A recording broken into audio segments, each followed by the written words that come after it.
안녕하세요. 정신과 의사 김병수입니다. 오늘은 우울증을 다스리고 예방하는 방법에 대해서 알려드리고자 합니다. 스트레스나 우울감을 느끼는 건 모든 사람의 경험이긴 하지만 우울증이 생기는 건 한 10% 정도입니다. 그렇다고 해서 우울증이라고 해서 무조건 병원에 가라 이렇게 권유드리지는 않습니다. 첫 번째는 우울증이 얼마나 심각한가를 보는 게 중요하거든요. 예를 들어서 내가 우울하고 의욕이 없어졌는데 그래도 그럭저럭 회사 생활이나 일상생활을 유지할 수 있다면 우울증이 아주 심각한 건 아닙니다. 비록 내가 괴롭고 부정적인 생각에 휩싸여 있지만 그래도 하루 루틴을 유지할 수 있다면 경도 정도의 우울증인 거예요. 경도 정도의 우울증이라면 자기 관리를 잘하는 것만으로도 관리되고 극복할 수가 있습니다. 근데 경도 정도의 우울증이 아니라 중등도 이상의 우울증이라면 전문적인 도움이 좀 필요할 수도 있습니다. 중등도는 어떻게 결정을 하느냐? 단순히 우울한 것만은 아닙니다. 단순히 의욕이 없고 부정적인 생각이 드는 것만이 아니라 일상의 루틴이 좀 무너집니다. 결근을 좀 하게 된다거나 회사 생활을 하다가 뜻하지 않게 자꾸 조퇴를 하게 된다든가 하루의 리듬이 깨진다거나 내가 아무리 애를 써도 일상의 리듬들이 잘 유지가 되지 않고 주변에서 보기에도 위태위태한 느낌이 들 정도로 생활이 전반적으로 무너진다면 그건 중등도 이상의 우울증인데요. 이런 경우에는 자기 관리 노력만으로는 잘 극복되기가 어렵습니다. 그런 경우라면 정신과적인 전문가의 도움이 필요할 수 있습니다. 우울증이 생기는 원인은 굉장히 많습니다. 이유는 굉장히 다양합니다. 어떤 사람은 우울증이 걸리기도 하고 어떤 사람은 걸리지 않습니다. 이 차이는 어디서 비롯되는 것일까? 어떻게 해야 우울증이 생기지 않는 것일까? 어떻게 해야 우울증을 예방할 수 있는 것인가? 우울증은 우울감을 건강하게 다스리지 않았기 때문에 생기는 현상입니다. 그 대표적인 것이 바로 비활동성입니다. 우울증은 몸을 쓰지 않아서 생기는 것이다 라고 말이죠. 스트레스는 누구나 받습니다. 우울은 살다 보면 누구나 느낄 수밖에 없는 감정입니다. 좌절하고 실패할 때, 낙담하고 힘들 때 우울감을 느끼지 않을 수 없습니다. 반드시 우울해집니다. 그런데 우울증에 시달리는 사람들은 이런 시련이 닥쳐왔을 때 몸을 쓰지 않고 생각에만 빠져 있어서 우울증을 부르기도 합니다. 우리는 스트레스 받으면 누워있고 싶어집니다. 일주일 내내 회사에서 시달리다 보면 침대에 누워서 아무것도 하기 싫어집니다. 나는 소파에 누워서 충분히 쉬면 금방 기분이 좋아질 것 같은데요. 잠 실컷 자고 나면 기분이 상쾌해질 것 같은데요. 맞습니다. 우리가 과로했다면 때로는 쉬어줘야 됩니다. 너무너무 지쳐있다면 잠시 휴식이 필요합니다.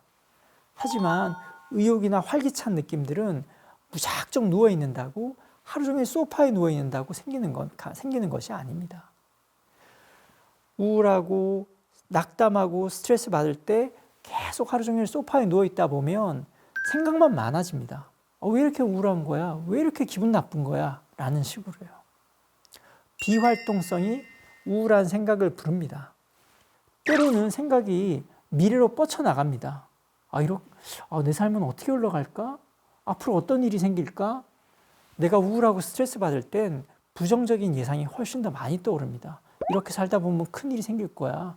나쁜 일이 생길 것 같아. 라는 식으로 말이죠. 우울할 때는 몸도 더 많이 아픈 것 같습니다. 여기저기 신체적인 증상도 많이 일어나고 마치 무슨 건강에 문제가 생긴 것처럼 착각에 빠지기도 합니다. 이 모든 것이 부정적인 생각을 확대 해석하고 몸을 움직이지 않으면서 자기 자신의 생각에 깊이 파고들기 때문에 일어나는 현상인 것입니다. 우울증에서 벗어나는 방법은 그 반대로 행동하는 것인 겁니다. 우울한 기분에 악순환에 빠져들지 않아야 됩니다. 스트레스 받으면 의욕이 떨어집니다. 기분이 우울해집니다. 그러면 아무것도 하기 싫어집니다. 좋은 기분을 느낄 수 있는 활동들에 참여하지 않으려고 하게 되고요. 생각에 빠져들게 됩니다.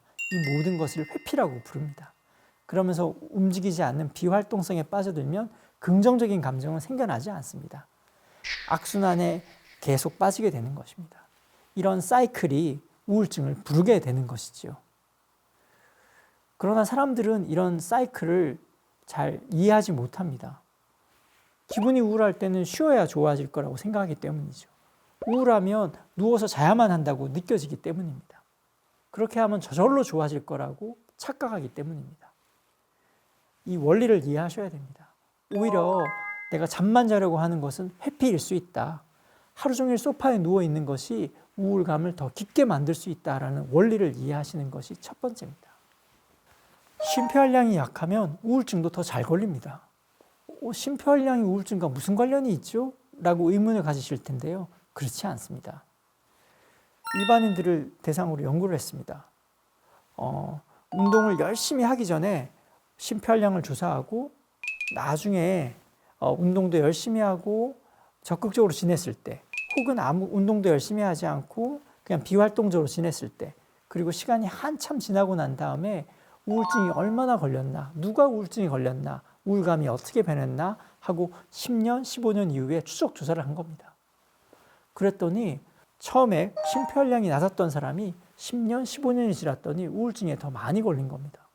반대로 처음에 심폐활량이 좀 좋지는 않았지만 운동을 많이 하고 적극적으로 지냈던 사람은 우울증에 덜 걸린 겁니다. 우리 뇌는 사실은 혈관이거든요. 심장이랑 똑같아요. 심장을 튼튼하게 하기 위한 행동과 뇌를 건강하게 하는 행동은 일치하기 때문에 이런 현상이 일어나는 겁니다. 실제로 이제는 그 누구도, 그 어떤 정신과 의사도 부정하지 않습니다. 운동이 우울증 치료제라는 것을요. 물론 우울증이 심할 때 몸을 쓴다는 건 쉽지 않습니다. 내가 너무너무 지치고 우울한데 어떻게 운동을 할 수 있나요? 라고 의문을 제기하기도 합니다. 우울증 환자들은 운동을 하세요 라고 말하면 저항합니다. 힘들어 죽겠는데 어떻게 운동을 하나요? 라고 말이죠. 그럴 땐 작은 운동부터 실천하면 됩니다. 하나하나 쌓아가면 됩니다. 그리고 궁극적으로 벗어나게 되면 좀 더 강도 높은 운동으로 이어가면 되는 것입니다. 운동은 단순히 우울한 것만 없애지 않습니다. 불안도 치료할 수 있게 도와줍니다. 불안한 환자들을 모아놓고 운동을 시켰더니 불안의 강도가 점점 줄어드는 것을 확인한 연구들이 굉장히 많이 나와 있습니다. 요즘은 그래서 가벼운 불안장애, 가벼운 우울증에는 운동을 1차적인 치료법으로 적극적으로 권유드리고 있습니다. 운동은 우울증을 치료하는 방법이기도 하지만 평소에 자신의 감정을 조절하고 자신의 충동을 조절하게 만드는 효과를 발휘하기도 합니다. 호주의 한 대학에서 연구를 했습니다. 일반인들을 대상으로 무료로 활용할 수 있는 피트니스 센터 이용권을 나눠주었습니다. 그리고 난 다음에 운동을 하라고 권유를 했어요. 나중에 운동을 열심히 한 사람과 그렇지 않은 사람들이 어떻게 변했는지를 비교를 했습니다. 충동 구매도 절하고 술과 담배도 멀리하고 자신의 감정을 더 잘 조절하고 일을 미루는 습관도 없어졌던 겁니다. 연구자들은 의아해했습니다. 이 사람들에게 운동을 열심히 하라고 했지 잘 제대로 살아라, 열심히 살아라, 술, 담배 멀리해라 이런 이야기를 한 적도 없는데 저절로 이런 변화가 일어났던 겁니다. 우울할 때 우울한 감정을 떨쳐버리겠어요? 우울증에서 벗어나겠어요? 라고 마음가짐만 갖는 것이 아니라 일단 몸을 쓰는 겁니다. 일단 움직이는 겁니다. 가벼운 운동만이라도 하는 겁니다. 가끔은 이렇게 말합니다. 우울하면 집안에만 있지 마시고 시장에 한번 나가서 사람들 살아가는 모습을 한번 바라보시죠. 집에만 있으면 그런 긍정적인 감정들을 끌어오지를 못하거든요. 하지만 우리는 열심히 살아가는 모습을 보는 것만으로도 그 감정을 옮겨올 수가 있게 됩니다. 거창한 것 필요 없습니다. 대단한 노력들이 필요한 것이 아닙니다. 가볍고 시시하고 작은 노력들이 우울증을 떨쳐버리게 만듭니다. 하지만 우울증 환자들은 거창한 방법이 있어야 할 것처럼 착각하기도 합니다. 하지만 그렇지 않다는 것을 명심하시기 바랍니다. 나가서 움직이기가 너무 힘들어요. 저는 산책하는 것도 힘들어요. 라고 하면 저는 이렇게 말합니다. 일단 옷이라도 좀 갈아입으세요. 집에 계시더라도 잠옷만 입고 계시지는 마세요. 그냥 외출복으로 갈아입기만이라도 한번 해보세요. 라고 말이죠. 이런 작은 행동들이 시작하게 만들기 때문입니다. 선생님, 옷 갈아입는 것도 너무 힘들어요. 외출복으로 갈아입는 것만 해도 몸이 너무너무 무거워요. 라고 말하면 그냥 일어나자마자 샤워만이라도 해보세요. 따뜻한 물로 자기 자신의 몸을 한번 데워보세요. 라고 말합니다. 선생님, 전 너무너무 누워있고 싶은데요. 아무것도 할 수 없는데요. 그러면 소파에 누워 있지 마시고 앉아 있기만이라도 하세요라고 말합니다.